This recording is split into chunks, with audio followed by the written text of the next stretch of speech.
अब हम बात करते हैं कंपाउंड्स ऑफ नाइट्रोजन की। सबसे पहले अपन अमोनिया की बात करते हैं। देखो अमोनिया का सीन कुछ ऐसा है कि अमोनिया बहुत काम आता है इंडस्ट्री में। ये क्या करता है, अमोनिया में जो नाइट्रोजन है वो 3 हाइड्रोजन के साथ सिंगल कोवलेंट बॉन्ड बना रहा है और एक लोन पेयर उसके पास प्रेजेंट होता है। अगर मैं बोलूं कि नाइट्रोजन का यहां पर हाइब्रिडेशन क्या है तो वो होगा sp3। अगर मैं स्ट्रक्चर पूछूं तो अमोनिया का जो स्ट्रक्चर होता है बेसिकली वो होता है पिरामिडल, ट्राइगोनल पिरामिडल स्ट्रक्चर होता है, पिरामिडल स्ट्रक्चर है। यस, पिरामिडल स्ट्रक्चर यहां पर नजर आएगा sp3 हाइब्रिडेशन के बाद भी। क्यों? क्योंकि बेटा शेप ऐसी होती है जिसमें लोन पेयर को काउंट नहीं करते, तो इस हिसाब से तो आपको ये कुछ ऐसा पिरामिड के जैसा दिखेगा, ऐसा पिरामिड के जैसा ट्राइगोनल पिरामिडल इसकी स्ट्रक्चर होती है। बहुत बार सवाल पूछा जाता है। अब कहता है भैया अमोनिया को बनाएंगे कैसे, तो बड़ा सिंपल है। देखो अमोनिया को बनाने के लिए आपको यूरिया लेना पड़ेगा। यूरिया पहला ऑर्गेनिक कंपाउंड, पहला सिंथेटिक ऑर्गेनिक कंपाउंड यूरिया। जब आप यूरिया को पानी में डाल दोगे तो ये अमोनियम कार्बोनेट देगा आपको। क्या देगा? अमोनियम कार्बोनेट देगा। अब अमोनियम कार्बोनेट को जब आप हीट करते हो तो उससे आप लोगों को यहां से अमोनिया गैस प्लस पानी और प्लस CO2 गैस बाहर निकल जाती है। Now this is really very very very interesting. Note down कर लीजिए कि भैया अमोनिया आपको कैसे मिलती है। यूरिया के थ्रू आप पानी से, यूरिया को पानी में डालने के बाद अमोनियम कार्बोनेट मिलता है, उसको हीट करने के बाद आपको अमोनिया गैस मिलती है। अगर आप NH4Cl को हीट कर दोगे तो अमोनिया बाहर निकल जाएगी और HCl। ये तो बहुत ही कॉमन है यार। NH4Cl में क्या होगा, एक हाइड्रोजन एक Cl को लेके HCl बाहर निकाल देगा और अमोनिया। अगर मैं बात करूं यहां पर NH4OH की, अमोनिया और पानी बाहर निकलेगा क्योंकि OH ये देगा और H ये देगा। कितना आसान है, बच्चों के जैसा खेल है। अब एक और तरीका होता है लार्ज स्केल में अगर अमोनिया बनानी है तो वो प्रोसेस का नाम होता है हैबर्स प्रोसेस। ये तो आप बचपन से पढ़ते आए हो। हैबर्स प्रोसेस लार्ज स्केल पर अमोनिया बनाने का तरीका है जिसमें नाइट्रोजन गैस लेते हो, हाइड्रोजन गैस लेते हो 1:3 में। ये सवाल भी बहुत बार पूछा जाता है। 1:3 में नाइट्रोजन 2 हाइड्रोजन गैसेस को लिया जाता है, अमोनिया उससे बनाया जाता है। बट इसके अंदर आप लोगों को यूज करना पड़ता है एक कैटलिस्ट, जैसे कि आयरन मोलिब्डेनम, इनको यूज करना पड़ता है। ठीक है, और इस प्रोसेस को हम लोग हैबर्स प्रोसेस कहते हैं जिससे फ्रीक्वेंटली अमोनिया बनाई जाती है। अब यहां पर हम लोग बात कर लेते हैं preparation of nitric acid. Nitric acid का फॉर्मूला होता है HNO3। अगर मैं उसकी स्ट्रक्चर की बात करूं तो देखो अगेन मजेदार बात है, नाइट्रोजन 4 बॉन्ड से ज्यादा कभी नहीं बनाता। तो आप देखो यहां पर बॉन्ड कैसे बन रहा है। ये एक नाइट्रोजन है जो डबल बॉन्ड ऑक्सीजन है। अब आपके पास तो 2 ही बॉन्ड बचे, तो एक बॉन्ड उसने क्या किया, OH के साथ बना लिया, मतलब ऑक्सीजन के साथ। अब यहां पर एक ऑक्सीजन और बची हुई है मरी मरी, तो यहां से एक कोऑर्डिनेट बॉन्ड है बेटा। और आपको मैं एक बात बता देता हूं, जब भी कोई कोऑर्डिनेट बॉन्ड है तो उसको आप यूं भी दिखा सकते हो कि इसने इलेक्ट्रॉन दिए तो इसमें प्लस आ गया, इसने इलेक्ट्रॉन लिए तो उसमें माइनस आ गया। तो बेटा ये जो कोऑर्डिनेट बॉन्ड को दिखाने का ये जो ऊपर वाला एरो वाला तरीका है वो तो पुराना तरीका है, लेकिन जो नीचे वाला तरीका है वो नया तरीका है। This is new method to showcase the coordinate bond.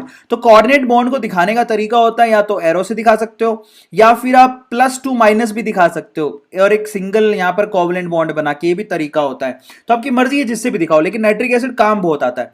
अब बोले कि नाइट्रिक एसिड को कैसे तैयार करते हैं, तो बेटा नाइट्रिक एसिड को तैयार करने के लिए आपको सोडियम नाइट्रेट की जरूरत पड़ती है। बहुत सिंपल है, देखो NaNO3 की जरूरत पड़ती है।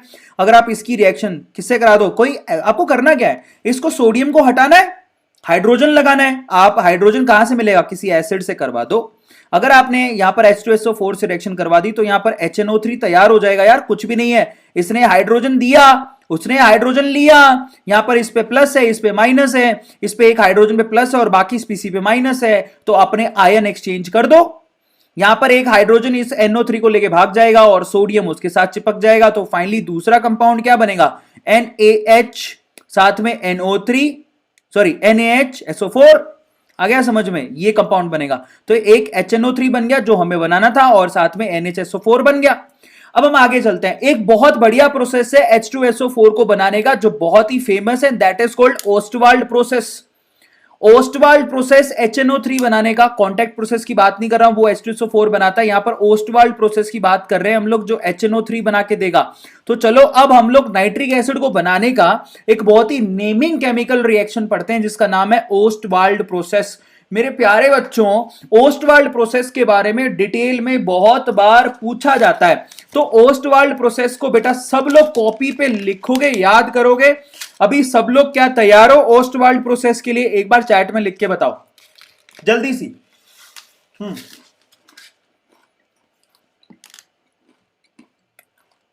तैयार हो? देखो अगर आपको लार्ज स्केल में इंडस्ट्री में HNO3 बनाना है, जिसको बोलते हैं नाइट्रिक एसिड, तो उसको बनाने के 3 स्टेप होते हैं, ठीक है। उसके लिए आपको अमोनिया गैस की जरूरत रहती है। सबसे पहले आप अमोनिया का रिएक्शन ऑक्सीजन के साथ कराओ, प्लेटिनम और रहूदियम की प्रेजेंस में 500 केल्विन टेम्परेचर रखो। जैसे ही आप अमोनिया की रिएक्शन ऑक्सीजन के साथ कराओगे तो यहां पर ये एनो गैस प्रोड्यूस होगी, समझ में आ गया, साथ में पानी बाहर निकलेगा। अब ये जो एनो गैस है वो फर्दर ऑक्सीजन के साथ रिएक्ट करके NO2 गैस में कन्वर्ट होती है, समझ में आ गया। एनो गैस वापस ऑक्सीजन के साथ रिएक्ट करके NO2 गैस में कन्वर्ट होती है, रिएक्शन रिवर्सिबल है, तो इन दैट केस आपको NO2 को यहां से तुरंत बाहर निकालना पड़ेगा। बाद में जो NO2 आप बाहर निकाल रहे हैं उसको पानी के साथ रिएक्ट कराओ, आपको HNO3 मिलता रहेगा। This is the method of Ostwald, बहुत इंपॉर्टेंट है। अमोनिया लो, ऑक्सीजन के साथ रिएक्शन कराओ, आपको NO मिलेगा, उसके बाद NO का रिएक्शन ऑक्सीजन के साथ कराओ, NO2 मिलेगा, NO2 को वाटर के साथ रिएक्शन कराओगे यानी कि हाइड्रेशन कराओगे तो HNO3 बन जाएगा। This is nitric acid. ये स्टेप बहुत बेहद इंपॉर्टेंट है, इसका सेटअप ऊपर लगा हुआ है, हमें सेटअप के बारे में ज्यादा चिंता नहीं करनी, बट दूसरे बीकर में HNO3 इकट्ठा होता रहेगा इस रिएक्शन के बाद। तो बेसिकली अगर कोई पूछे कि ओस्टवाल्ड प्रोसेस में आप यूज क्या करते हो, तो ओस्टवाल्ड प्रोसेस में यूज किया जाता है अमोनिया और उसका रिएक्शन करवाया जाता है ऑक्सीजन के साथ। Now this is really very very very important thing कि अमोनिया को यूज किया था ओस्टवाल्ड प्रोसेस में, ठीक है। बाकी आगे की चीज आगे रहेगी, लेकिन यहां पर ये स्पेशल सवाल पूछा जाता है कि भैया यहां पर यूज क्या होता है।